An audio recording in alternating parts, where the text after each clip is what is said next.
The bad news keeps just rolling in for Captain America Brave New World, the next surefire Marvel flop that can't catch a break. The movie isn't even out yet, and nothing but negativity has stemmed from this flick's production. With piss-poor pre-sale numbers that have Disney freaking out, even their PR team can't send it through their spin cycle. With the crowd going mild over the latest trailer, it's not poison to the Captain America franchise because it's already in the crapper. Don't be smoking cigarettes if you're pregnant. What's wrong with you? I'm not pregnant, I'm fat, you f***ing asshole. The only thing confusing will be this film's tone. With up to 3 reshoots, multiple rewrites, and newly revealed runtime, Cap 4's in more trouble than Dana White on the receiving end of a Tyson text. I want to oil you up. What the fuck does that mean?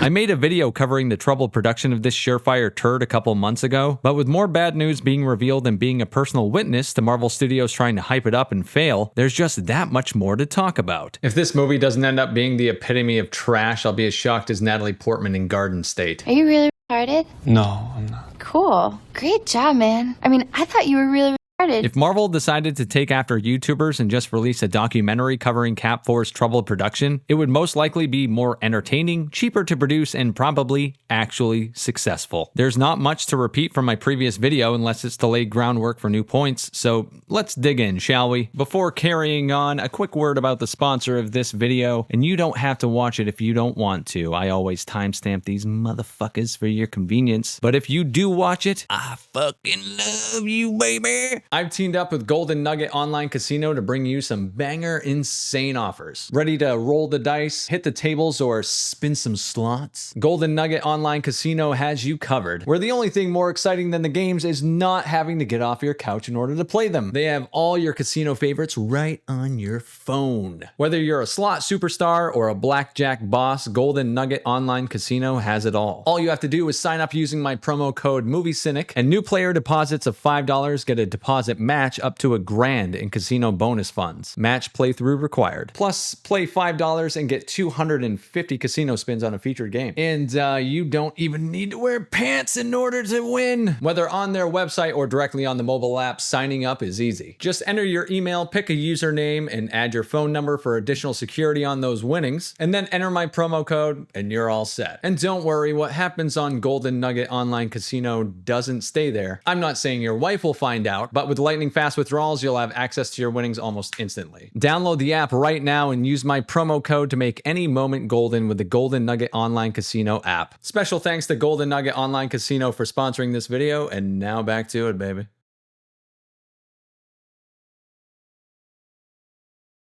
Recent projections show Cap 4 opening between $86 and $95 million over its Valentine's Day opening weekend, or as I like to call it, complete bullshit. These numbers were all over town, and the $95 million figure feels more like Disney's attempt to drum up real excitement for the movie by projecting faux hype. It's like the PR team is hoping reverse psychology applies, and people will rush out on opening weekend because of FOMO. Fortunately, plenty of people have mocked this figure into oblivion, myself included on our weekly podcast Beast-Up, because they don't match with reality. The only film in this franchise to reach that figure was Captain America Civil War, which was basically Avengers 2.5 with Spider-Man and RDJ's Iron Man playing key roles in the marketing. Even with inflation, to suggest this movie will approach a 9-figure opening weekend is patently absurd. Marvel's replacement hand-me-down versions of popular characters haven't exactly struck a chord with audiences, unless it's the Brown Note.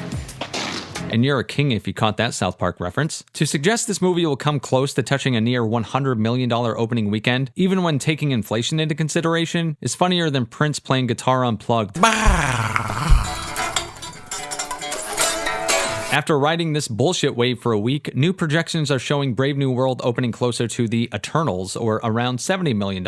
And its pre-sales have been laughed out of the building when compared to Ant-Man and the Wasp: Quantumania. You know, that piece of shit that eked out $110 million on its opening weekend? My personal prediction for Cap 4 is it opens somewhere between the Eternals' $70 million and the Marvel's $47 million, which happens to be the lowest opening figure of any MCU movie ever. Remember when Deadpool and Wolverine opened at $200 million and everyone thought the MCU was saved? Yeah, no. The only way the MCU box office is influenced now is in the negative. These movies have gotten such a bad rep of late that one good film won't create goodwill for the next project, but a bad reception to one will negatively impact any follow-up, even if it's unrelated. Because Marvel isn't a series of interconnected franchises anymore, it's basically looked at as one giant IP. It's how a movie like Ant-Man 3 can have a 9-figure opening weekend, and just 9 months later, the Marvels bombs worse than Nagasaki, becoming the first MCU movie to make under $100 million at the domestic box box office, also known as less money than what Ant-Man 3 opened to. So one good movie like Deadpool 3 isn't going to generate enough MCU-related hype to get a sure misfire like Cap 4 off the ground. The next bit of bad news for this movie is the runtime. Not only is it projected to debut closer to the lowest of all MCU openings, it's also one of the shortest Marvel movies to date, clocking in at just 1 hour and 58 minutes. Considering most Marvel credits run for nearly 10 minutes, and that's not including opening credits and whatever mind-numbing mid and post-credit scenes they'll be injecting,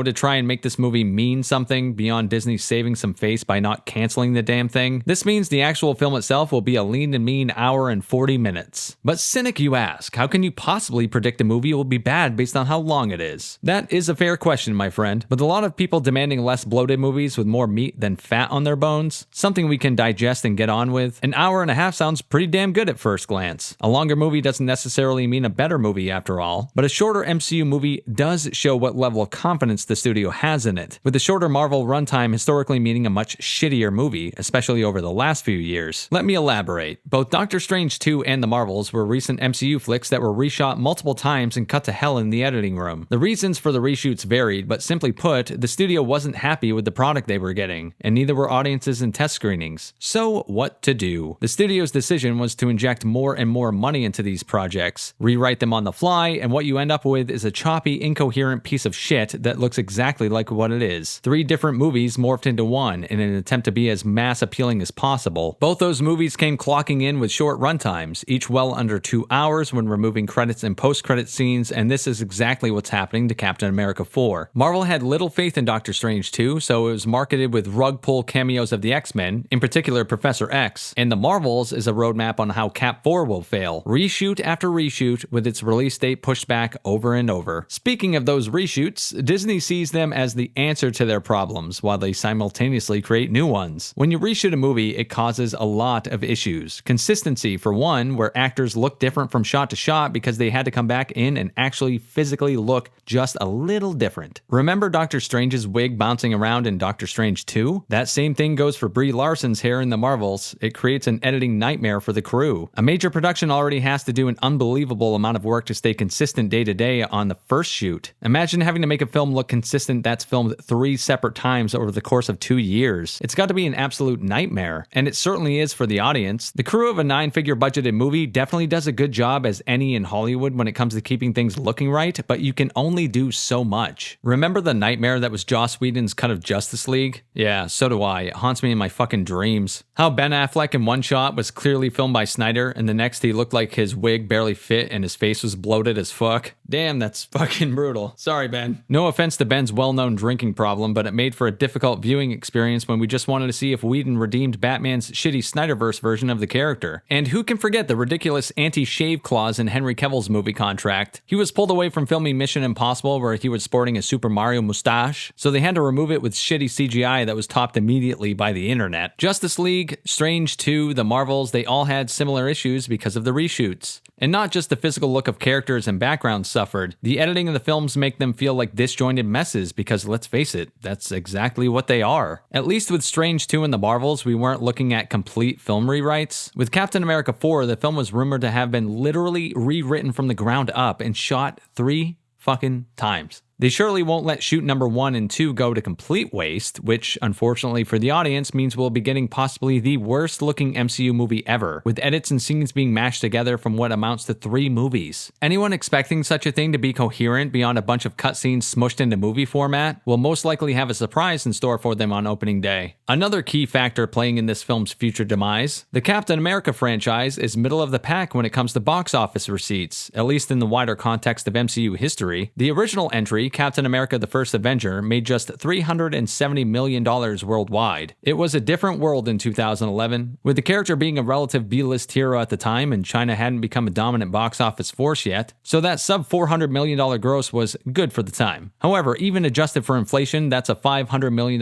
total, or basically the cost of making Brave New World. The second entry in the franchise was riding high off the back of the first Avengers movie, which was a massive hit. It was also one of the best movies in the MCU's history, which helped it lay big out to $750 million in total, or nearly $1 billion adjusted for inflation. The third entry was raking in the goodwill from another successful Avengers movie, Age of Ultron, and had the help of Spider-Man and Iron Man anchoring the marketing campaign. It became the most successful film in the franchise with $1.1 billion, mostly because it was Avengers 2.5. I think it's the best of the franchise too, but you almost have to count this as the real third Avengers movie in a lot of ways. Even the box office reflects Avengers level heights. So with all that being said, how in the hell did Marvel think a $250 million budget that they let balloon to nearly $500 million was a good idea? Removing the main star and replacing him with Temu Cap would automatically mean less money at the box office even if the movie was good. Instead, it cost more than any Avengers movie to produce. Another problem? The plot of Captain America Brave New World is a glaring contradiction to what made the Captain America franchise work in the first place. Captain America's strength as a character lies in his relatability. Sure, he's a super soldier, but he's grounded, tactical, and more importantly, human. He's not Thor, the god of thunder, nor is he Tony Stark, a billionaire tech genius who can create AI deathbots on a whim. Captain America is a soldier who understands strategy and has a moral compass. Qualities that made The Winter Soldier feel more like an espionage thriller than your typical superhero movie. But now, in an act of pure desperation, they're throwing the Red Hulk into the mix. Why? Well, to bring in some sort of flashy, fantastical villain that might appeal to the broader audience. Because let's face it, Sam Wilson as Captain America doesn't sell tickets, and Marvel knows it. Instead of leaning into the grounded spy thriller angle that made the Captain America movies stand out, they're blending in more fantasy elements in hopes of distracting viewers from the fact that Steve Rogers isn't coming back. But the inclusion of the Red Hulk, a character that feels ripped straight from a B-movie monster flick, completely clashes with the espionage tone that they're trying to maintain. It's like putting Godzilla in Tinker Tailor Soldier Spy. This tonal inconsistency reeks of last-ditch efforts. Red Hulk is the cinematic equivalent of Marvel shouting, "Please care about our movie." But they're ignoring what fans actually want, a coherent story and characters that matter. The movie's deeper issues stem from the cultural and political shifts that have occurred since its conception. When this project was greenlit back in the 2020 cultural zeitgeist, injecting political messaging into entertainment was considered trendy. And it's true, comic book lore provides some justification for Sam Wilson becoming Captain America, but Marvel bypassed the logical, story-driven progression where Bucky Barnes might have been the first to wield the shield, and went straight for the progressive choice with Sam. And here's the problem. They didn't bother to make that decision compelling for audiences. It was a move dictated more by optics than storytelling. Fast forward to today and the pendulum has swung. Audiences are voicing their exhaustion with political agendas hijacking entertainment. Marvel, realizing they overplayed their hand, is now scrambling to walk it back. The result? A movie gutted of its original identity. The reshoots reportedly cut significant political elements from the film, including entire characters and subplots, but the damage is already done. Removing the political overtone now leaves a hollow shell of a movie, one without the courage of its original convictions or a new creative direction to replace them. Take General Ross, for instance, whose character was originally rumored to be an allegory for Donald Trump. Early drafts leaned heavily into this, but with the backlash against overt political commentary and entertainment, these plans were scrapped. Now Ross is a shadow of what he was intended to be, a neutered version of the character, stripped of his allegorical significance but still awkwardly shoehorned into the film. Marvel tried to play it safe by avoiding alienating audiences, but in doing so, they've alienated the narrative itself. Another casualty of Marvel's panic-induced rewrites is the supporting cast. WWE star Seth Rollins was set to have a role in the movie, but his scenes have reportedly been cut entirely. Then there's the character with Palestinian origins who is also axed from the script, likely a result of Marvel attempting to dodge real-world geopolitical sensitivities. These decisions only further a perception that Captain America Brave New World is less a coherent film and more a Frankenstein's monster cobbled together in a panic room. Cutting these characters doesn't just water down the story, it also makes the film feel even more disconnected. A movie with 3 different rewrites and reshoots over 2 years is going to feel inconsistent no matter how much editing magic is applied. At best, audiences will get a jumbled mess of disjointed scenes. At worst, it'll feel like Justice League, with reshoots so obvious you can spot the bad wigs and mismatched lighting from a mile away. Beyond Captain America 4, Marvel's lineup for 2025 isn't looking much better. Sure, there's some cautious optimism around the new Daredevil show on Disney+,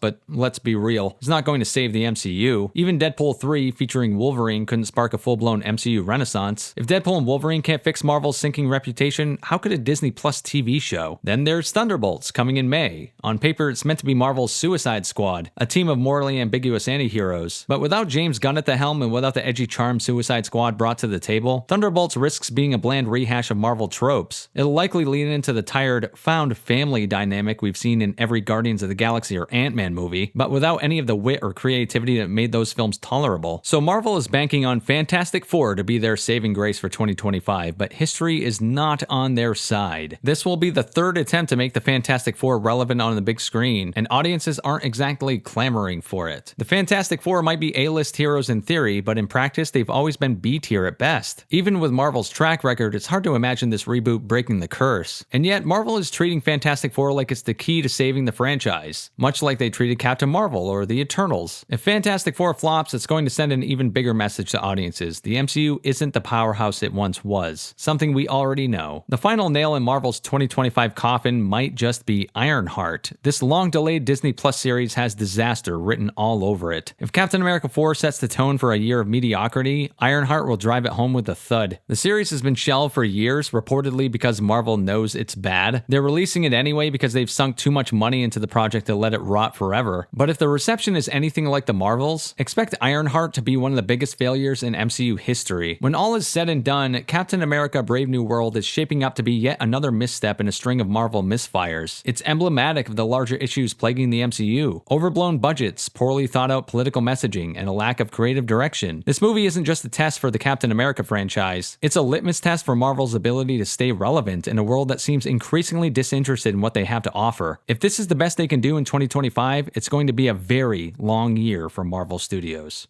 GG's. No, I'm not. Cool. Great job, man. I mean, I thought you were really retarded.